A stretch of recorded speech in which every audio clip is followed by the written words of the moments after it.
শুরু করছি আমৃত্যু ভালোবাসিত উপন্যাস। লিখেছেন ফারজানা মুনি। পর্ব ৮২। রাত ১১টা বেজে ৪ মিনিট। রুমের জানালাটা খোলা। জানালা দিয়ে ঠান্ডা বাতাস এসে পর্দাকে অদ্ভুতভাবে নাড়িয়ে দিচ্ছে। আরিফ একা বসে আছে রুমের কোণার ছোট্ট সোফায়। তার হাতে ধরা একটা কাগজ।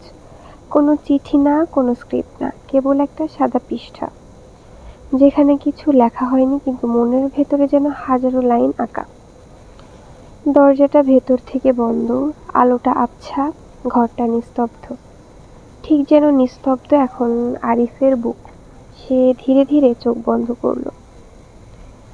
আরিফের কণ্ঠস্বর কাঁপছে। একা একাই বলল, সবাই বলে ভালোবাসা সাহসী করে তোলে মানুষকে, কিন্তু কেউ কখনো বলে না ভালোবাসা মানুষকে ভয়ও দেখায়, অসহায় করে দেয়, চুপ করে দেয়। একটা দীর্ঘ নিঃশ্বাস নিল আরিফ। এবার একা একা আওড়ালো, আমি তাকে চিনি, আমি জানি সে কেমন, কিন্তু কখনো কখনো কিছু মানুষ এতটাই অবাক করে যার ব্যাখ্যা দিতে পারে না কেউ। আমি ভয় পাচ্ছি সেই বিস্ময়ের কাছে হেরে যেতে। সে জানালার বাইরে তাকালো। আকাশের আধো আলো, চাঁদ ধীরে ধীরে মেঘের আড়ালে ঢুকে যাচ্ছে। ঠিক যেমন ওর জীবনে ওর নিজের মনের আলো, ভালোবাসার আলো আর একটা অজানা পরীক্ষার মেঘে ঢেকে যাচ্ছে। অন্ধকার আকাশের দিকে তাকিয়ে চিৎকার করে বলল, সে জানে না, কিছু জানে না, আর আমি সব জানি। তাও কিছু বলতে পারছি না, কিছু করা যাচ্ছে না, শুধু বসে থাকতে হচ্ছে অপেক্ষায়, একটা সিদ্ধান্তের, একটা মুহূর্তে। সেটা হয়তো আমার পুরো জীবনটাই বদলে দেবে। আরিফ উঠে দাঁড়ালো, ধীরে ধীরে আয়নার সামনে গেল, নিজের চোখের দিকে তাকালো, বিড়বিড় করে বলল, তুমি কি পারবে না মিম, আমার ভালোবাসার মান রাখতে? তার চোখে জল আসার মতো, কিন্তু সে চেপে রাখল। কাঁপা কণ্ঠে ফিসফিস করে বলল, তুমি যদি না বুঝো তবে আমি কি হারিয়ে যাব? তুমি কি চিনবে না এই নীরব ভালোবাসাটাকে?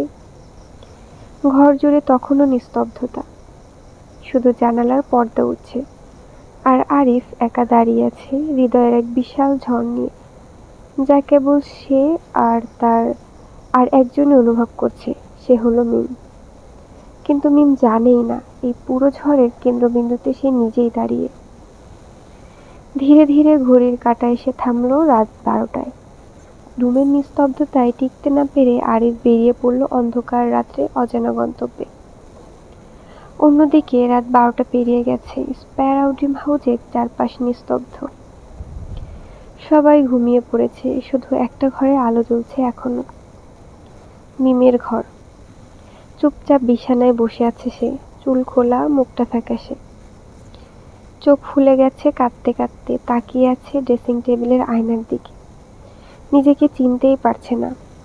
আজ সারাদিন কেবল হাসিমুখ দেখিয়েছে সবার সামনে, সবার সামনে নিজেকে সাজিয়েছে, নতুন জামা ট্রাই করেছে, কিন্তু একবারও কেউ হয়তো বুঝতে চায়নি মিম ঠিক আছে কিনা।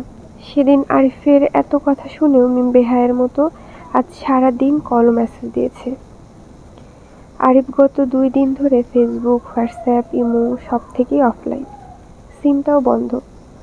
তাও যদি একবার খোলে, সেই আশায় মিম কল দিয়ে গেছে বারবার, কিন্তু প্রতিবারই নিরাশ হয়ে ফোনটা রেখে দিতে হয়েছে। মিম ধীরে ধীরে বিছানায় গিয়ে শুয়ে পড়ল। তার সিল্কি কালো চুলগুলো আজ অযত্নে ছড়িয়ে আছে সরাসরি বিছানা থেকে ফ্লোরে। চোখ তার ঘূর্ণায়মান বৈদ্যুতিক পাখার দিকে। হৃদয় ভাঙার যন্ত্রণা আজ সে কাতর। হঠাৎ করে মিম বিড়বিড় করে বলল, মুক্তি চাই, এই ভয়াবহ কষ্ট থেকে আমি মুক্তি চাই। তারপর কিছু একটা ভেবে বিছানা থেকে হঠাৎ করেই উঠে বসল। ধীরে ধীরে এগিয়ে গেল ড্রয়ারের দিকে। পুরনো একটা ছোট্ট নোটবুক বের করলো। আরিফের দেওয়া প্রথম চিঠি এখনো রাখা সেখানে।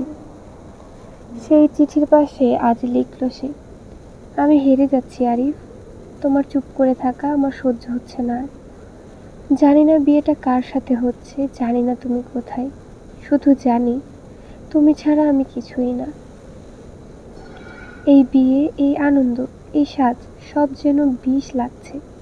কেউ যদি জানতো আমি ভিতরে কতটা শেষ হয়ে গেছি।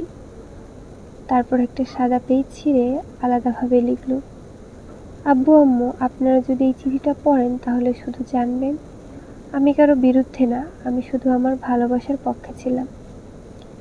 আমি আর পারছি না। তারপর মিম দরজা খুলে সিঁড়ি দিয়ে নামলো। ধীরে ধীরে এগিয়ে গেল ডাইনিং টেবিলের দিকে। সেখান থেকে ফল কাটার ছুরিটা হাতে নিয়ে ঘুরিয়ে ঘুরিয়ে দেখল। তার হাত তীব্র গতিতে কাঁপছে। আরিফের কথা যতবার মনে পড়েছে ততবারই মনে হচ্ছে এই পৃথিবী ছেড়ে চলে যেতে। কিন্তু এত কষ্টের মাঝেও বারবার মনে পড়ছে মা, বাবা, বড় আব্বু, চাচ্চু, বড় আম্মু, মামুনি ও ভাই বোনদের মুখ। হাতের কাঁপুনিতে হঠাৎ করে ছুরিটা ছিটকে পড়ল ডাইনিং টেবিলের একটা গ্লাসের উপর। তৎক্ষণাৎ গ্লাসটি নিচে পড়ে ভেঙে চুরমার হয়ে গেল। আচ্ছা বলো, সবাই গেস করো, মিম কি শেষ পর্যন্ত ওকে নিজে নিজে আত্মহত্যা করে ফেলবে?